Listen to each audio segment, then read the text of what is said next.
एक बार भगवान श्रीमन नारायण माता कुंती की भक्ति से बहुत प्रसन्न होते हैं और उस प्रसन्न होकर के कहते हैं कि हे देवी, आप जो चाहें वरदान के स्वरूप आप मांग सकती है। मैं आपकी भक्ति से बहुत प्रसन्न हूँ, आप मांगिए, मैं आपको वरदान देना चाहता हूँ।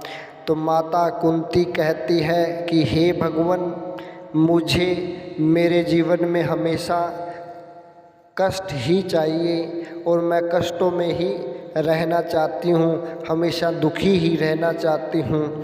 इसका कारण भगवान ने पूछा कि हे देवी, तुम अपने जीवन में हमेशा कष्ट ही क्यों मांग रही हो?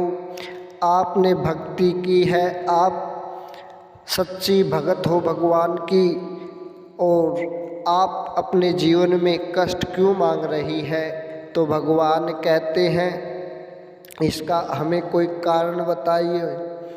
तो माता कुंती कहती है कि हे भगवान, अगर मैं दुखी रहूँगी, कष्टों से घिरी रहूँगी, तो हमेशा आपको याद करती रहूँगी और आप मुझसे कभी दूर नहीं रह पाओगे। जब मैं आपको बुलाऊंगी तो आप हमेशा मेरे पास रहेंगे और मेरे पास आते रहेंगे।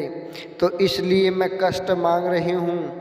अगर मैं सुखी हो जाऊंगी, ऐश और आराम से अपनी ज़िंदगी को गुजारूंगी, तो मैं कभी आपको याद नहीं कर पाऊंगी और अपने जीवन में हमेशा मुझे यह दुख रहेगा कि मैंने ऐश और आराम मांगा, जिससे मैं भगवान को कभी याद नहीं कर पाई और अपने इस जीवन को मैं कभी नहीं सुधार पाऊंगी। मैं हमेशा आपके पास रहना चाहती हूँ। हे भगवान, जब भी मैं याद करूँ कष्टों से घिरी हुई, तो आप हमेशा मेरे पास ही रहेंगे। इसलिए मैंने कष्टों का चुनाव किया है और मेरे जीवन में कष्ट ही रहने चाहिए।